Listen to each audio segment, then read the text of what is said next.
tribune yi gars yi wàcc nañ parce que xam nga loolu lan moo koy waral.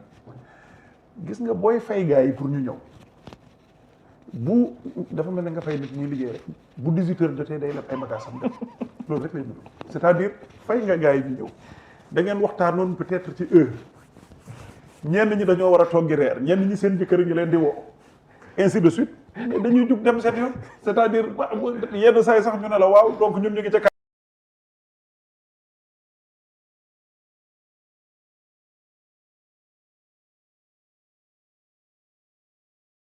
gis nga yàqat yi il faut que ñu bàyyi yàq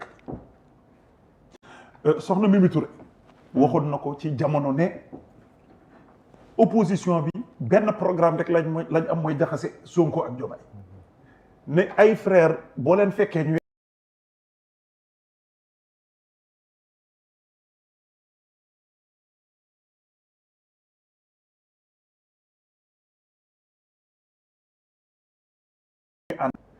Diomaye bu yeboo mu leer leen parce que gàcce gi ñu fa am keroog wax dëgg yàlla defe naa dinañ jàng lu bëree bëri waaw man gis naa ni bi ñuy wàcc ndeysaan xam nga man c'est la première fois que je vois meeting boo nga xamante ni militants yi ñëkk a dem ñuy meeting xam nga meeting day am sax ñu ne may leen kilifa yi ñu dem. waaw xaar leen yoon may kilifa yi ñu dem mais meeting boo nga xamante ni dañ ne sax xaaruñu écourter affaire yi nañ ko yàqamti gaaw balaa gars yi di dem.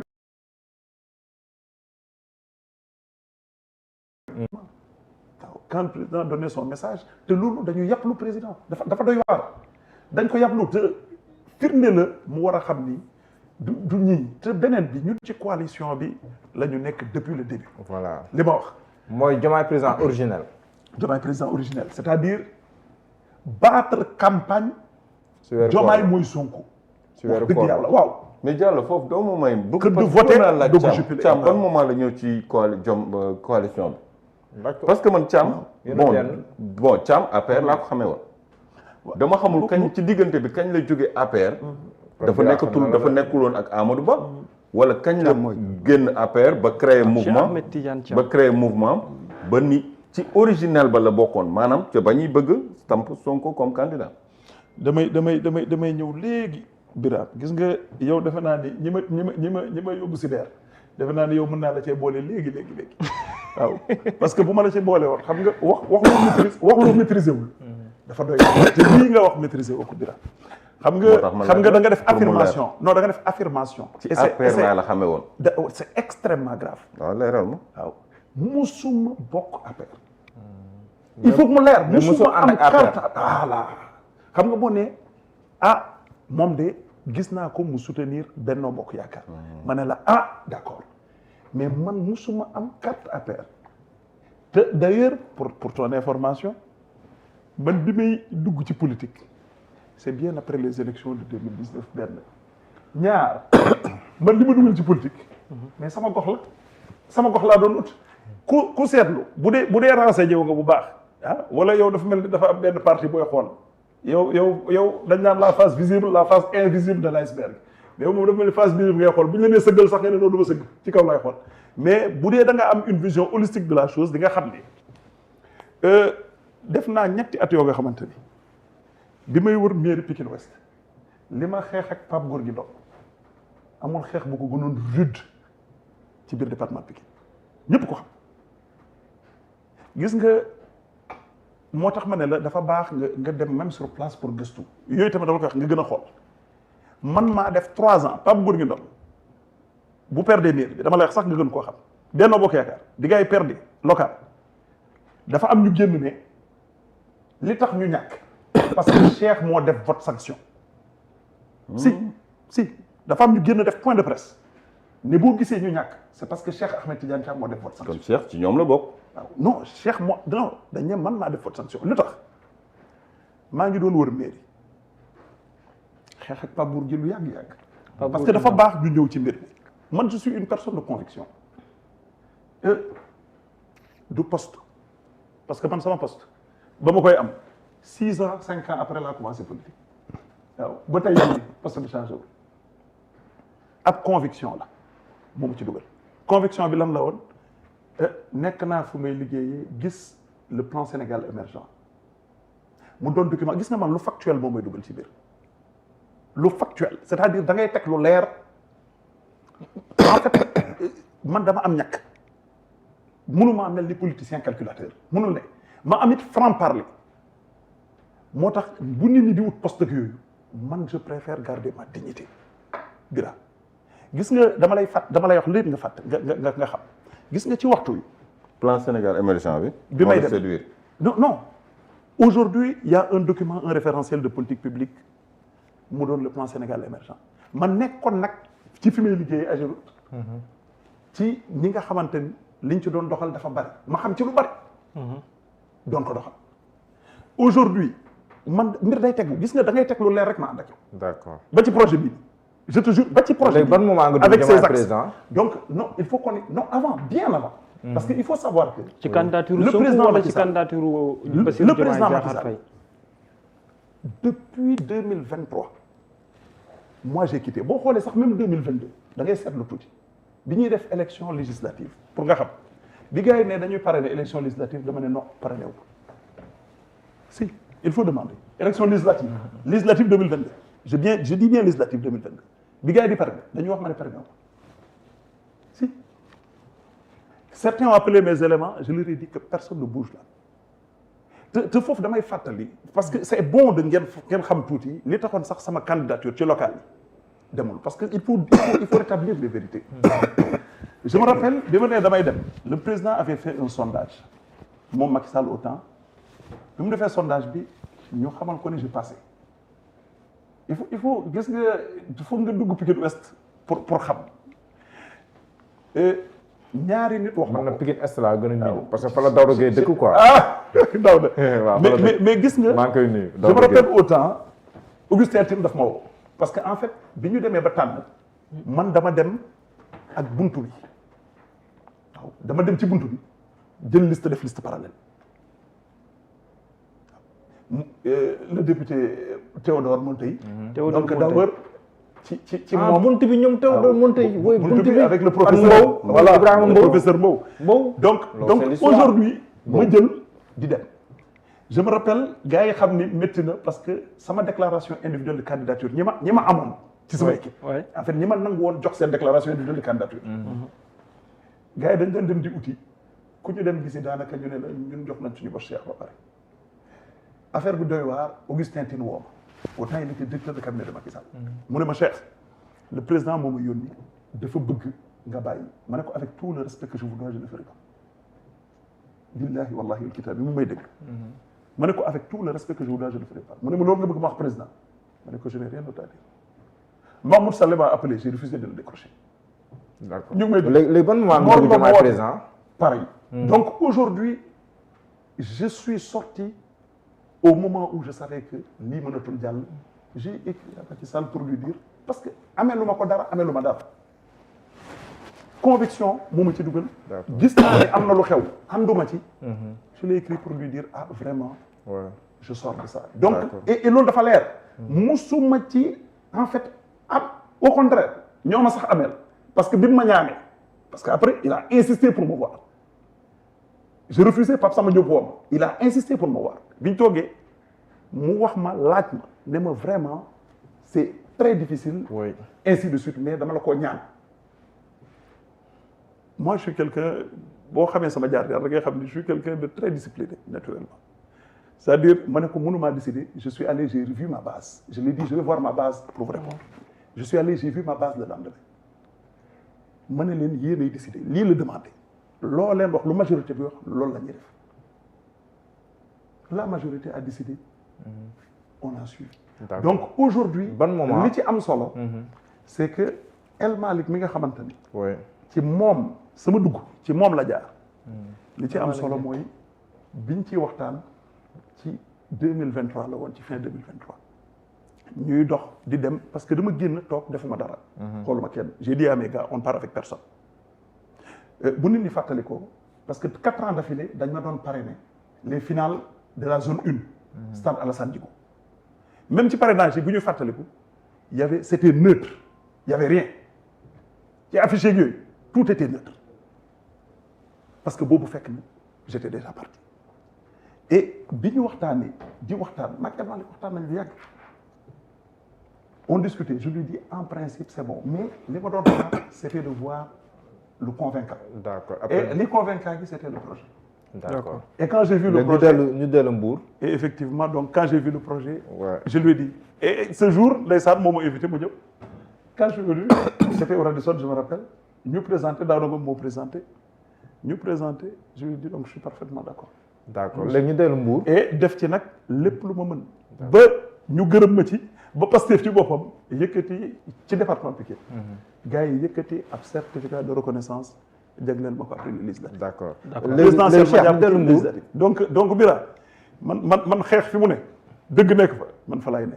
D'accord. léegi ñu dellu Mbour. waaw les perspectives na mu gisee. Mbour. après la réussite du. non après l'échec de Mbour. c'est pas la réussite il faut parler d'échec. donc non Mbour c'est un échec manifeste ñëpp gis nañ ko il faut pas se leurrer waaw Mbour moom échec la donc et je pense que le président. waroon nañ fi am tam waa Diomaye président. non dañoo daw tànn naa si ñaar ñoom ñoo kii tamit loolu tamit faut préciser dañoo ça. rasu. léegi bokk nañ si ñi gën a nakare invité ñoom. non ba pare encore bokk tam ci ñi daaka kaas ne duñ leen invité. quand tu es à court d'argument da ngay dem c'est-à-dire koo si boobu mën na la jël moment teg. gis nga dama lay mais semaine prochaine moom dinañ am ñu si jël.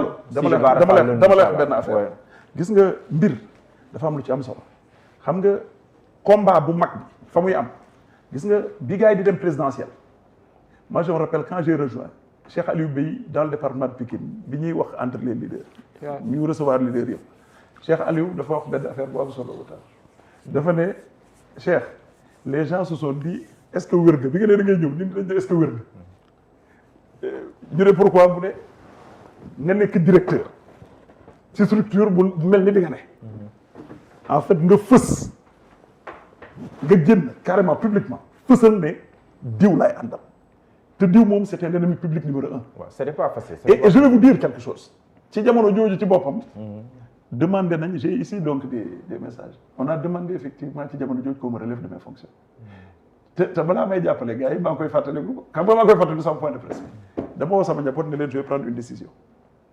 bi mën na am ay répercussions mais ñoo xam ne yàlla fi ne rek. waaw. billahi wallahi wal dëgg la dëgg la mais ñu dellu Mbour donc bi nit ñi di kii donc vraiment. voilà comme je t'ai dit. Bira la moo la delloo Pikine ñu dem Mbour mu delloo la Pikine. léegi ñu dem Mbour te Pikine daa nekk ci xol bi. waaw Pikine boo ko tuddee rek damay kontaan. léegi ñu dellu Mbour. donc mais Bira il faut te renseigner yow sa journalisme moom foog ma xoolaat ko donc aujourd'hui gis nga Mbour. wax dëgg yàlla c'était un échec. di nga rey kay. non li nga wax moo doy waar rek sama journalisme bi nga war a xoolaat pour une simple question. non si c'est une simple question. non c'est des points. et on vous a donné l'occasion de clarifier.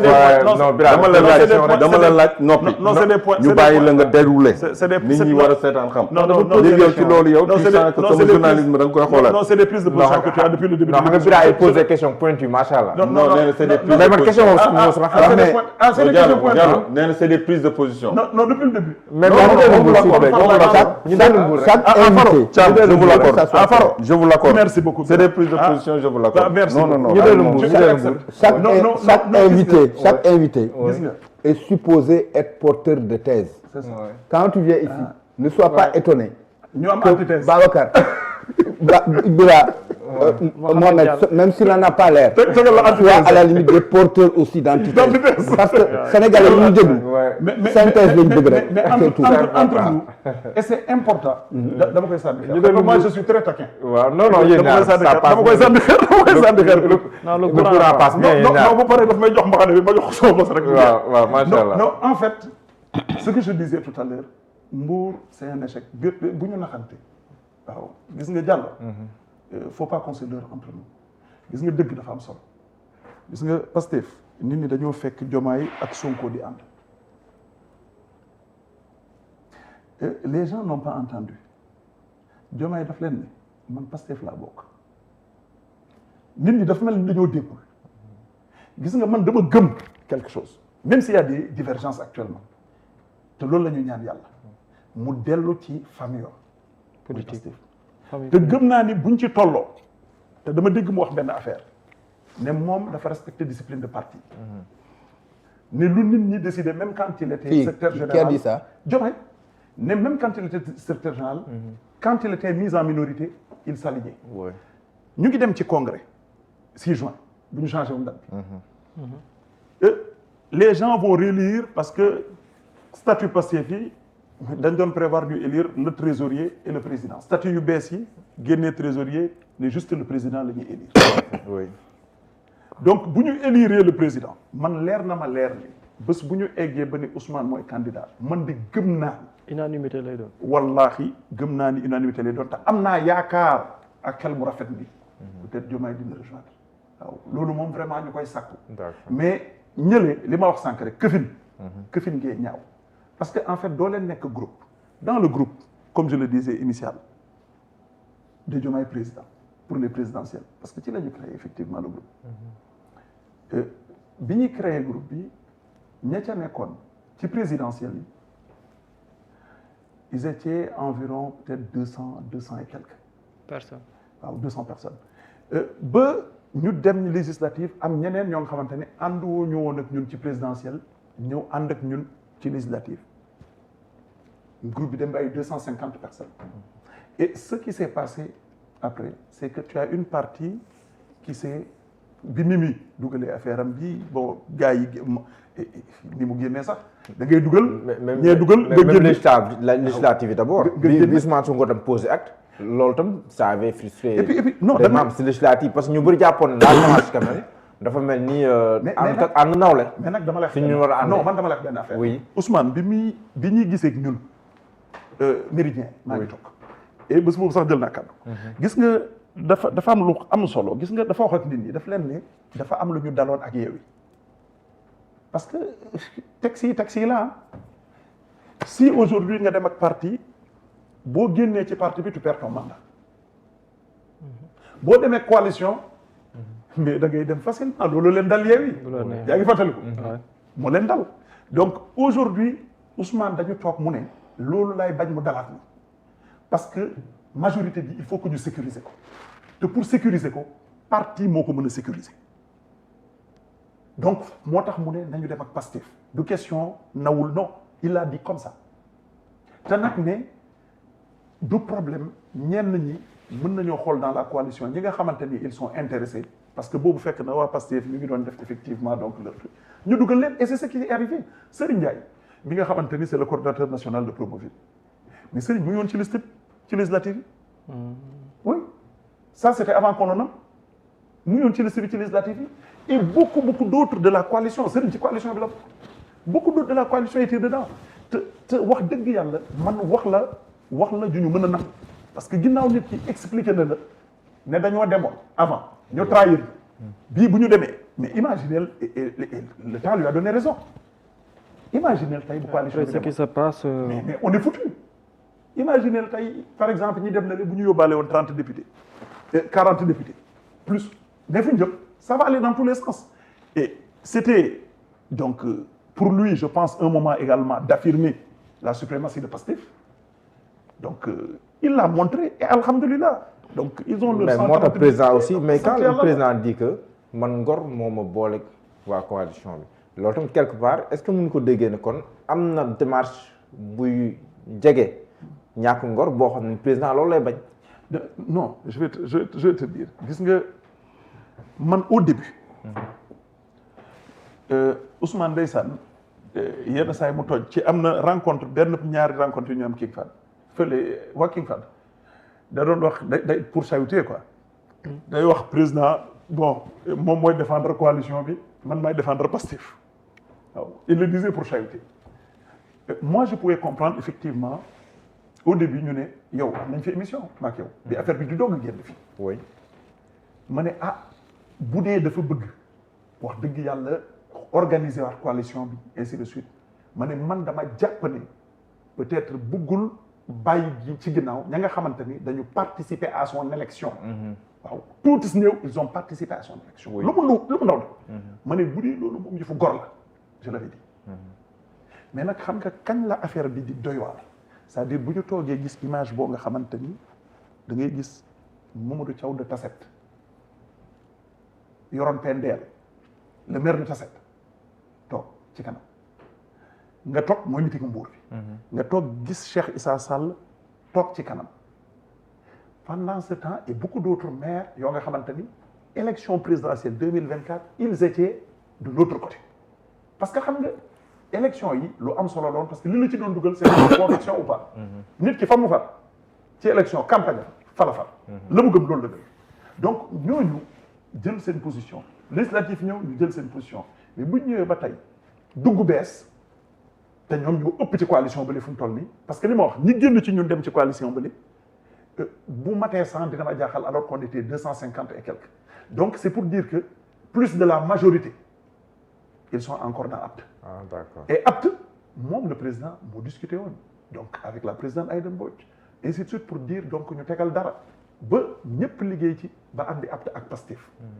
donc maa ngi la ko doon wax la dernière fois lors de l'émission ici donc aujourd'hui man dama gëm ni waruñu woon sax seetaan lii waaw moo tax autant ma ne la Mimi buñ ko doon yóbbu ci lii sax dafa waroon wax ne man mag laa yi duma ci dugg parce que ñaari nit bu ñu amee même désaccord da ngay def lépp pour jubóole leen boole leen surtout ñoo xam te ne nga fekk ñooy ànd waaw donc man dama gëm ni je pense que président ubbi na ay bëtam ci li xew yàlla may na ko mu gisal boppam xam ni ñii di woote fii di woote fële mën na lu ñu seen bopp dara kenn ci ñoom nga ñëw man dama lay wax man personnellement billahi bu ma dem ak ñoom élection gaw ma ni dina am kenn ku ma ci parce que nag bul fàtte département Pikine en terme de poids démographique troisième la de ci Sénégal waaw mais Cheikh gañoo go Pikine Ouest mais nag dama lay wax Pikine Ouest kay boo fa demee Diallo ma dama lay wax rek jëlal micro trottoir nga dem Pikine Ouest ne kan mooy Cheikh Ahmed Tidiane Thiam waaw non man j'ai en fait xam nga fi nga juddoo yaroo fa màgg fa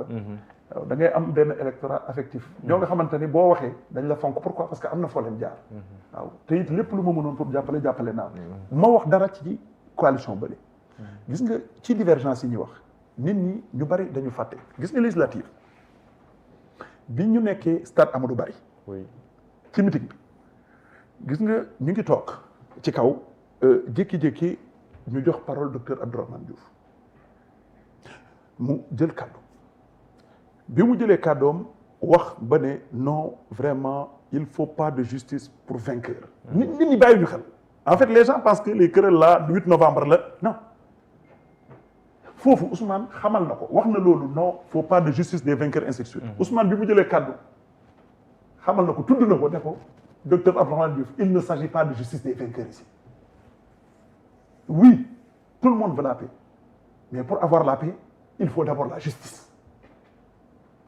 Ousmane tontu na ko donc déjà là-bas kii mu ngi doon wax mais Ousmane est resté droit dans ses bottes. amoon na lu commencé woon donc et Ousmane a raison mais yow boo ma tooñee ñu bëgg ma baal la mais foog ñu nangu ne yaa ma tooñ am déet boo nangoon ne yaa ma tooñ mais après finalement ma baal la ñu ànd donc et loolu lu normal la il faut la justice. d'accord bu justice tegoo ci yoon.